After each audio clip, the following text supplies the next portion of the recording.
Hello, everyone. Thank you for tuning in. I am Jay Lee. This is Jay Lee's Corner, and this is my review for y'all know my favorite show. Well, not my, well, it's my favorite. I think it's one of my favorites, and it's only season 1. It's a really good show. Snowfall on FX. This is season 1, episode 8, entitled Baby Teeth. Now, for a minute, I was like, why is the title Baby Teeth? But, hopefully y'all remember to come back to that at the end. So, as y'all know, Snowfall is a new show on FX. But people who usually watch my reviews watch it every week. So, thank you for tuning in. I'm still new to YouTube, still trying to build a following. So, thank you guys for checking me out and everything. So, y'all know every week I say, I still feel like Franklin's story is the stronger story of the 3 stories being told. This episode, Teddy and Alejandro's story got a little bit more interesting, and even Gustavo, Lucia, and Pedro's story got a little bit more intriguing. So what I'm saying, I guess it's building up, but I'm like, it's only I think maybe 2 episodes left this season. So I'm like, I wish they kind of would have. They took a lot of time on Franklin's story, but I guess this show is supposed to be about when crack came to LA, so I get it. But as always, I'm going to do it in 3 parts. I do Franklin's part last because that's the favorite story. This time I'm going to start off with who? I wrote it in order. I put Franklin stuff first, and I don't know why. I should have put either Teddy or Gustavo in them. So we see that Teddy is still with the sister of the dead girl. And they're in a diner having a conversation. They're waiting for someone. So just idle chit chat and everything. Initially, they thought the person who called to meet them, who said they had information, was a fake and was just messing with them. But lo and behold, the person walks in, and he looked like a total asshole. But whatever. He sits down and he's like, "Oh yeah, you look like her. Y'all favor in the face." And so he sits down and he's like, "Yeah, I knew her. I've met her before. We hung out, we partied at this club." And then, the sister's like, "What club was it? What was the club?" And he then goes into, "Well, you know what, I can't remember, but because my work visa is about to expire, it costs a couple $1,000s to renew it. I bet if I had that, it'd help me remember some things." Basically meaning, give me some money and I'll tell you where your missing sister is at. Really? You won't? Again, he looked like an asshole. So the sister's like, I don't have a couple $1,000s. So Teddy, slaps down some money on the table. Like, here's some. I have the rest in the car. I keep extra money in my car just in case. First of all, that sounds like somebody who's finna rape you, murder you, and kill you. So I'm not going to your car to get some extra money. No, thank you. I'm straight. However, they go to the car. So I must have like an eyelash. When they go to the car, he's like, yeah, because this whole visa thing is just so crazy. Blah, blah, blah, blah, blah, blah. And when they get to the car, Teddy basically, roughs him up a little bit, grabs his arm, twists his arm up, pushes him on the car, like, "You sick fuck, you want to play with us? Where the fuck did you meet her? Blah, blah, blah, blah. What club was it?" So the guy says, "Oh, Club Glitter." And they let him go. But the sister, who I don't know what her name is, honestly, I can't remember, she kind of looked happy, or looked, I'm going to say turned on. You know what I'm saying? She was like, "Ooh, he all strong and stuff. He doing stuff for me. Okay. That's the look that she gave Teddy. So we know that they now know a club where the girl was at. So the next thing we see is Teddy at his room, or I don't know if that's a hotel or what it is, where he sleep at.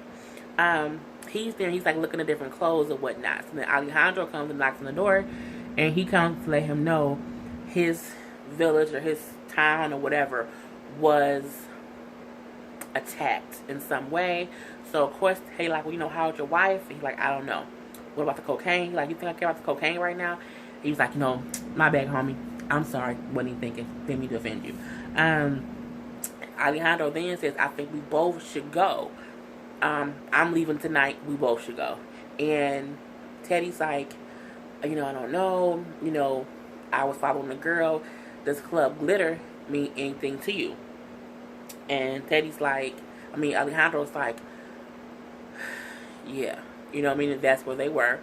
And he was like, okay, so and he made a face like, okay, you getting on to something, and now we have a whole another situation. So Teddy says, we'll do this. You go there to see about that. I'll stay here and follow the girl to make sure she doesn't get any further and figuring out what happened to her sister who you murdered. And, Alejandro says, it was a good idea for you to follow the girl. And Teddy then says, okay, go there, figure things out, but don't go and get yourself killed. I don't want you going to get yourself killed or whatever. So it was a nice little conversation. The next thing we see is Teddy and the girl, and they're at the club litter, and they're, asking people. They have like, the missing poster thing, asking people if they've seen the sister. So everyone's saying no, no, no, no, no, no, no. And they, figure out they don't have any leads. So he's like, okay, you want to leave? And she's like, let's get shit-faced and dance. He's like, well, I don't really dance. And then she's like, well, she orders shots. She's like, anything but tequila. What are you drinking? He's like, tequila. So, they start drinking. They're drinking. The next scene we see is Teddy as he all over dance. Though he just, he jabbing it up and everything. So I'm like, go ahead, Teddy. Get your white man groove on. He, of course, this is back in I think it's the 80s. So it was funny to see. So him and her, they're drunk, they're dancing, they're just kind of woo woo woo woo-hooing it up and everything. And a waitress is trying to get their attention, but they're so caught up in dancing and being drunk or whatever, they kind of don't hear her saying, hey, I have some information for you. So she gets their attention, they go off the dance floor. She then said, I remember the sister, we partied together, she was here, she was here, she left with some guys. And then when the girl said, well, can you describe them? Now Teddy looking nervous the whole time because he's like, damn, somebody actually remembers her, and he trying to not, have the girl go any further. So she's like, yeah, one guy looked like whatever, the other guy looked like whatever. She gave a little description, but it still wasn't anything to describe who they were. They were having a party at the house, I was supposed to go, but I just didn't go. And then she's like, maybe I wrote down the address. So she has a little notebook, and she's flipping through it, trying to see if on that day she wrote down this address. So Teddy is looking so fucking nervous, like, oh my God, I hope you don't have this address. Because the girl's saying, I never really write things down, but, maybe I wrote it down. Of course she wrote it down, and of course she still has the same piece of paper, or this same pad of paper, where she, obviously write stuff down to keep flipping the pages. Okay, that's what notebooks are for. So Teddy, of course, is nervous because now the sister has the address where the murder actually took place. Because she's thinking this is the house her sister went to go party. So she's like, we have to go to this house. So they're like, okay, you go up front. I'm going to use the phone. I'll go to the bathroom. I'm going to go to the bathroom. I'll meet you up front. He then makes a quick phone call and tells someone, just make it happen. Just do it. He gets off the phone. He then, pays for a whole bunch of drinks that the waitress is walking past with, and he downs all the drinks. He then gets an ashtray, and he eats the ashes. I'm like, what the fuck? I'm like, okay, I guess he's trying to make himself sick. Okay, fine. So then he walks out front, and he instantly throws up on this lady, and her boyfriend starts beating him up. So I'm like, oh, he did all that to start a fight so that the girl has to take him either home or to the hospital, and she won't want to go to the house, or at least buys him time to let whoever he called do whatever he told them to do that we didn't hear. So, he's getting beaten up. The security get the guys off of him, and he says to the girl, yeah, I think I need you to take me home. So she's like, okay. So they do go to his house. Like, she goes to the bathroom. He's moving files around so that she can't see them. Because, of course, he's goddamn CIA. And when she comes up the bathroom, she gets him some ice or whatever on his face. And he's laying there. And I think he's thinking, we're drunk. So I can convince her to stay here the night at the least. So she's like, you okay? He's like, yeah, I think I'll live. And she's like, no, okay, I'm going to leave now. He's like, wait, where are you going? And she's like, I'm going to the house. And he's like, it's 1 o'clock in the fucking morning. She's like, I don't give a fuck. I'm going to the house. And then he's like, well, no, I think we're too drunk to really go anywhere. I think you should just crash here. We can go in the morning. She's like, no, I'm going tonight. I'm going tonight.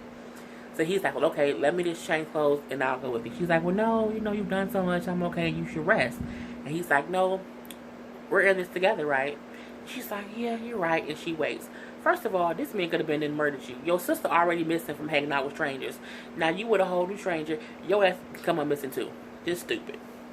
So they do get to the house, and it's 1 or 2 o'clock in the morning at this point in time. The girl like, hello, and she's ringing the bell. I'm looking like, bitch, you waking up neighbors at 1 a.m. If I knew something, I wouldn't even tell you because you pissed me off by waking me up. Why did you come talk to me in the fucking morning? So he's like, hey, be quiet. We can't, be all loud or whatever. She's like, well, whatever. She then goes to climb the goddamn gate. Now it's breaking and entering. And he's like, oh my God, now we're breaking in. And then as they're trying to climb it, a lady comes in a robe and she's like, what are you guys doing? Get off my gate. And she's like, oh, I'm so sorry. Did you live here? She's like, yeah, why are you on my gate? So then she's like, well, I'm looking for my sister. I was told that she came here at a party. And she was like, the only parties we have are parties for my kids, for 5-year-olds. What are you talking about? And she's like, this is a picture of her. Does she look familiar? She's like, no, she doesn't look familiar. And again, it's 1 or 2 o'clock in the morning. And so she's trying to talk to her. And she was like, I don't know your sister. If you don't leave, I'm going to call the police. And so the girl like, I'm so sorry, okay. And then she walks away. And Teddy says, yeah, my name is so-and-so. If you hear anything, I'm in the book, look me up. He then whispers, the road was a nice touch. So I'm guessing he must have called that person to go to the house to make it seem like she lived there so that the girl couldn't get in. Teddy was smart. You have to admit, he was very smart. The last scene of the Teddy whole story is that the girl is at the car and she's saying, I must not have known my sister that well. Maybe she did just take off and she's hanging out with people and I just don't know. And I'm here looking for her and maybe I just didn't know her as well as I thought I did. And she's crying because I just miss her so much. And Teddy looks and, of course he feels horrible because he knows the girl is there. And that's the end of their particular scene. The Lucia, Gustavo, and Pedro scene, it was pretty simple. It was very cut and dry. Lucia and Gustavo go to her family's house, where Pedro and his father is. Her father is also there. Her father, as we see, he's dying. He's sick. He does talk to her. Before that, even when they walk up, remember last episode, Pedro said to his father, I have something to tell you. We don't know what he told him. So when this scene comes on today, Gustavo and Lucia is walking up, and Gustavo got these nice new boots. And the father's like, oh, those are nice new boots. And he's like, yeah, they are. Lucia then says, oh yeah, I bought them for him because his other boots had holes in them. So it's that whole thing. And when her uncle hugged her, he made a face. So I'm like, Pedro must have told him the fucking truth because he had a face of, I can't believe you, bitch. It was that kind of quick, face of whatever. He said, go talk to your dad. He's, in there or whatever. So she does go and talk to her father, who he talks about, how she, what was that right now? He brings up how he knows it's been hard for her because she saw her sister killed. A couple episodes ago, there was a scene where she had a flashback of a kid under a bed. Another kid saying it was a girl under the bed with a girl telling her, don't come out. And then you hear gunshots. So I'm like, okay. When the father said, I know how hard it was seeing your sister being killed, is what he basically said. I'm like, okay, that must have been her sister that told her to hide and that was murdered. So he said, you can't keep not letting people in. You need to have people around you who you can trust. That's the only way to prosper. It's that whole thing. It's a little scene of Gustavo talking to Pedro's dad. Like, hey, what kind of, do you have family? Did your father teach you how to ride horses? What about your mom? Do you have any cousins, brothers, or whatever? And Gustavo is like, nope, it's just me. I have no family. And Pedro's father basically is like, you have us now, right? We can teach you how to ride horses. And, whatever. So they're kind of like, ha, ha, ha, ha, ha. So when Pedro's father walks away, Gustavo says in Spanish, son of a bitch. Meaning he knows Pedro's father is playing him in some sort of way. He's not feeding into it. Next, we see Pedro's father in like a garden in the house, and Lucia walks in, and they're kind of talking or whatever, and he's saying stuff like, "So I know you must have ideas about what's next for the business, and you must have just thoughts of what you want to be done." And then she kind of walked up to him. She was like, "Pedro told you, didn't he?" And then he was like, "Of course he did." I'm like, Pedro a goddamn snitch out in these streets. Pedro is a bitch. Pedro, you a pussy. I don't care what nobody say. You can't commit a crime with someone, and then because you upset that your cousin fucking the help, you go and you snitch and tell your daddy. Because it's not like you were innocent. Like y'all did it together. So Pedro a whole bitch out in these streets. I hate a snitch. Can't stand him. And he's a snitch. So we don't see any of the conversation. We just see her saying, "So Pedro told you," and the dad saying, and Pedro's father saying, "Of course he did." The next thing we see is just Lucia walking out of that same like garden area, and Gustavo's like, "What's going on?" And she's like, "Oh, nothing." She's like, "But I don't think you should sleep in the stash house anymore. You know, you have some money now. I think you should get your own place, you know, so that you're comfortable." And he's like, "Okay, but is everything okay?" And she's like, "Yeah, everything's fine." But you see Pedro's father across the way, and he like wave and smile at them, and of course they all walk off. But we don't know what happens. The last scene of them, we see Lucia is at this stash house, and the women are, you know, cutting up coke. We see Pedro walk in, and she throws something at his head. She's like, "You son of a bitch! You would show your face here after you went crying and stitching to your daddy." But Pedro brought his daddy with him. I'm like, Pedro's a pussy. I mean, he's a chump. You can tell he's a spoiled kid who is terrified of his father, and you can tell that simply because he sold out his cousin. But you sold out your cousin who you went along with the plan to rob your father so that y'all can get a cocaine business and make y'all own money. So now you didn't told your daddy. That's crazy. So we do see the father walking around like, "Okay, this isn't how I would have started it, but you have a good thing going here. Where's Gustavo?" And she's like, "I don't know. He's not here." And then Pedro's father says, "So, you know," she's like, "He doesn't know anything." And he was like, "He better not." So I'm like, because he then said that you tell him about our conversation. She says, "No, he doesn't know anything." So they had some kind of conversation, but we don't know what they talked about. We shall find that out later. And that was the whole Pedro, Lucia, Gustavo scene. On to my baby boo, Franklin. So we see Franklin, Leon, and Kevin, and they're in the room and they're cutting up the crack. And, you know, Leon and Kevin, they're like, "Man, why can't we get some bitches to do this?" And Franklin cracks a joke and says, "We already do." Talking about they the bitches doing the work. They like, "We should be out in the streets selling it, making money." And Franklin was like, "Nah, we giving this batch away." And they like, "What?" And then he's like, "Yeah, like right now there's not a need for it in LA. We have to create the need for it. So we're going to give out free ones today. And tomorrow they'll come back and they'll all be wanted." And they're like, "Man, why?" And he's like, "Man, y'all don't get it. The girl, the person who had a high, it was a whole different thing. People going to really be fiending for it." Fiend. They be dropping little hints of little stuff that we say now. They dropped the whole freebase thing last week, and this week he dropped the word fiend. People gonna be wanting it, they're gonna be fiending for it, and we call crackheads fiends. So he's like, when I took it to Javi, I showed it to Javi. Javi thought it was junk. He thought it was bullshit. It was dirt. That it wasn't worth anything. He like, so we gonna cut it up and we gonna sell it. For I think it was in $10 a bag or $5. I don't know how much crack costs. So Kevin wants to test it. He's like, I want to know what it feels like. And he was like, it's not coke, can we try it? So Franklin say, "Okay, go ahead." I'm like, you didn't got your friend introduced to crack, but again, this is before they knew what crack was and how bad of an epidemic it would be. Man, Kevin put it in a weed pipe. He didn't even, how crack pipe, weed pipe.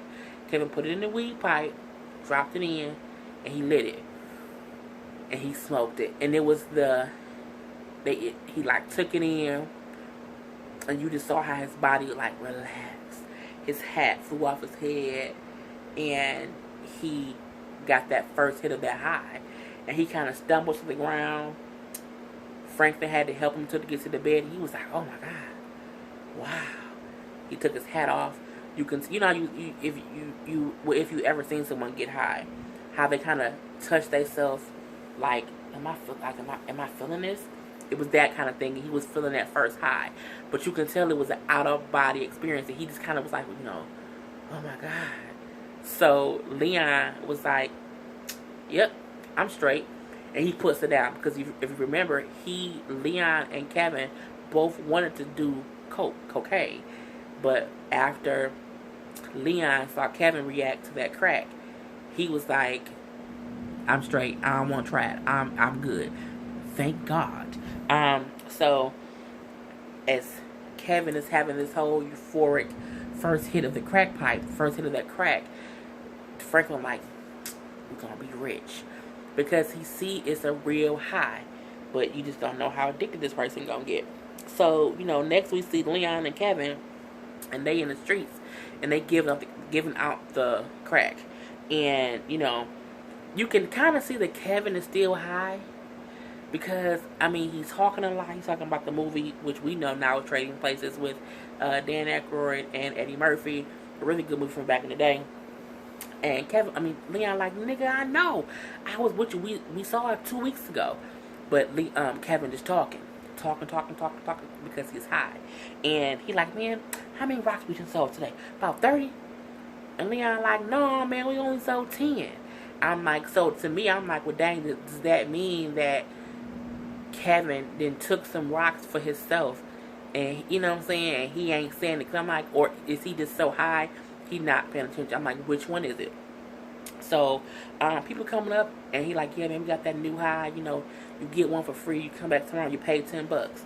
And one guy comes up, and he's like, "Can I get two?" He like, "Nah, man, you can get one today. You can come back tomorrow. You're gonna pay $10." He like, "Man, I can't get two." He like, "Nah, man, you only can get one." So he like, "Go over there and get it from him." So the person goes over to get it from Kevin. But what does he do? We see the first crackhead snatches. He snatches it up and tries to run. But they catch him, and they kind of off. Kevin and the crack. I'm gonna call him crackhead. He's gonna be a crackhead. Kevin and the guy fighting. The guy on the ground. Kevin called for Leon to come help him. They basically, I'm like, in my eyes, this is the first scene of crackhead strength, because it's the one guy fighting two guys, and it's a tug of war about it or whatever. But at the time, you hear Leon saying, "Man, these my new Adidas. You get my shoes dirty, man," because they scrabbling around in the dirt and everything. So yeah. The next scene we see is Franklin talking to his Uncle Jerome, and he's basically trying to sell him the theory of they can really sell this in the hood. And he's saying, "Look, we can sell it in the hood just like we sell weed. We don't have to sell it to the whites or the Mexicans. We can sell it right here. We can, sell it for $5 a piece." He like, "Well, 1 kilo, that's gonna be 50 grand. If it catch on, we can then start selling it for $10 per kilo. Well, $10 per baggie per kilo."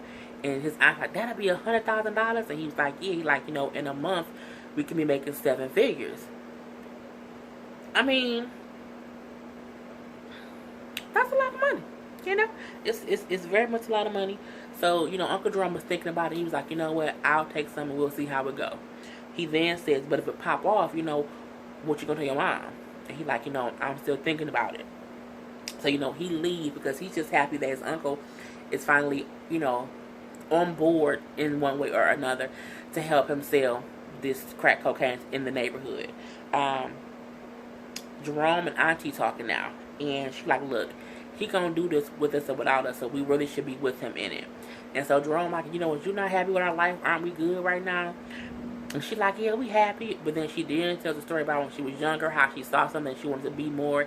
And she's like, "Our life can be so much better if we would make," she's like, 7 figures a month is a lot of money, He finally agrees. So she was happy, he was happy, they all kissed him. Next we see Franklin go check, he's going to check on Leon and Kevin. And, Leon is still upset because his shoes are ruined. He like, "Yeah, the crackhead, we had to stop him from doing whatever. I think he cut me or stabbed me, and he got cut. His blood all on my shoes. It was crazy. You need to buy me some more shoes. These are my new shoes. And Franklin kind of laughs it off, like, man, you can go to the Salvation Army or whatever. No, go to the Goodwill. Ha ha ha ha ha. He was joking because my thing was too, like, why would I buy you new shoes? I mean, we in business together. When we start making money, go buy your own new shoes. Leon get more mad at Franklin joking, saying, basically, I ain't buying you no shoes. He jump up like, man, we out here risking our life. I got my shoes dirty. I got stabbed, or almost got stabbed. Where's my hazard pay? My nerves all bad. Well, you ain't in the right business. Because if you gonna get frazzled because somebody got into a fight with you, what you gonna do when it start popping off and they all gonna be trying to get at you? You need to calm down. So Franklin kind of like, is you serious? What the fuck? He like, man, look, I almost got killed twice. What you talking about? Here we go. I always want to talk stuff. But who put in that murder work for you? Bringing up how he killed the ass raper. He re-killed that. I can't. Clayvale? But I can't. The person who raped the boy. But you can't keep bringing that up. And you really shouldn't bring that up in the open field around people. So at that point, Leon and Franklin are fighting. Because Leon like, man, I almost got, fuck that. I almost got killed twice. I got robbed. I got beat up. All the stuff that really did happen to him. And his thing is, y'all just not getting into this with me. You know what I'm saying? I was doing it by myself. I include y'all because y'all my homies, basically. So Kevin trying like, man, I need to calm down. Then these two fools start fighting. They all on the ground tussling and all this other stuff. So Kevin do get them two separated, and Leon walks off, and Franklin like, whatever. And you can tell Kevin like, man, y'all blowing my high. He just looked like, oh my God, why are they fighting? This is gonna drive me crazy. But there he's like, he stays there. He's just looking at Franklin, and Franklin watches as Leon walks away. The next scene that we see is Franklin and Kevin are going to the park the next day. And because they're going back, because they told people to meet them there if they liked the new high. Kevin and Franklin are talking, and, Kevin's saying, have you talked to Leon? He like, nope. He's like, he'll be back. You know how he be when y'all get into it. He just has to eat some pie. And Franklin's like, what? Pie? He like, humble pie, something that you don't even need. Ha ha ha ha ha. But he'll be back, y'all will be good. So they get to the park, and it's just people everywhere waiting for them. They like, money, dollar bill. And they like, Kevin was like, are they here for us? And Franklin was like, yeah. And they're like, who's up? Who wants breakfast? The new high is here. Because now they're selling the new high. So while they're at the park, we see Leon. Wait, is that the right thing? Yeah, Leon by himself, and he's at Franklin's door. He's looking for Franklin. And he's knocking on the door. Knock. Leon, Franklin, you here? Let's talk about it or whatever. But as he's on Franklin's porch, knocking on the door, we see the guy who got ass raped, whose name I also can't remember, is still sitting in his car outside the house with his gun. Remember last episode, he was doing the same thing, but because the cop rode up, he pulled off. But he's still outside because he's trying to get revenge because, as he say, they beat me up, hit me with a baseball bat, and tabbed me up and robbed me. He keep leaving out that he got ass raped. But basically because you rob somebody, if you rob somebody and they come back and get their stuff, you should have gave them stuff, and they Clayville would not have ass raped you. So anywho, we then see back to the park, and Franklin and Kevin are talking to the different things or whatever. And we see the first person try to bargain for some crack. But girl like, if you give it to me now, I can give you free Frosties for life. He like, bitch, do I look like I eat Frosties? And she's like, but I can pay you double when I get out for work. He like, look, it's $10, ain't no questions, that's it. And she stumps off. So Franklin then says, hey, I'm going home to get some other stuff or to change or whatever. I'll be back in a minute. So he goes home. He walks on this porch. Now, when he walks on this porch, he doesn't notice that Leon's radio that he always has with him is laying on the porch, just laying there. He goes in the house, he puts his backpack down, he goes in the kitchen, he gets a drink of water. He kind of look out the window of the kitchen and he sees like the clothesline is all on the floor. The clothes are on the ground outside in the backyard. So as he's looking through the backyard, he's looking, he then sees Leon on the ground, bleeding, gasping, like, he like, oh shit. But he runs out and he like, man, what happened? He sees that Leon has been shot. He's like, okay, I'm going to call the police. He run in the house, call the police. My friend's been shot. Come, hurry up, please. Hangs up the phone, goes back out to Leon. Leon like, the crack. Now, I thought Leon was trying to tell him who shot him and was trying to say the guy's name. So I realized, no, he's saying hide the crack because the crack is in the house and you just call the police. So Kevin, damn it. So Franklin has to run back in the house to hide the crack. So he's getting the crack from up under the bed. The money he has hidden, he's putting it all in his backpack, and he's running through the house. He then runs out the back door, and he's trying to look around like where he can put it. He looks at the garage, he's like, shit, no, it's enough property. He then jumps the fence, goes into his neighbor's house, and he hides it in his neighbor's house. Comes back outside, he's like, okay, I hid it. And he, picks Leon up. He sits down on the ground with Leon, lifts Leon's head up, and he's saying, it's going to be okay. They're on the way. It's going to be okay. He's applying pressure to the wound. We took his shirt off when he first got there. He was running around without a shirt on. Hey, Franklin. Hey, Chocolate Thunder. Anywho, so as they're laying there, Leon is saying, I don't want to die. You're like, you're not going to die? You're not going to die. You're going to be okay. And then the episode goes off with the noise of the sirens coming, of the police coming, and it's like, it's crazy. But I kept thinking to myself, one, why didn't Franklin say who did it? Why didn't he say who did it? You know what I'm saying? I'm like, I hope he don't die before he finds out who did it. But I remembered the reason that the episode was called Baby Teeth is because when you cut crack up, it looks like baby teeth. And that's what they were selling. Baby teeth. So, yeah. This is my review of Snowfall. Really, really good episode. Can't wait until the next episode. There's only, I think, 3 episodes left total. I think maybe 2 episodes left into the season. Is it, how many? I think it's 2 episodes left. I don't know what my remote control is. But, really good episode. Love it, love it, love it, love it. Of course, I will review next week. So, I am Jay Lee. This is Jay Lee's Corner. And until next time, people, peace.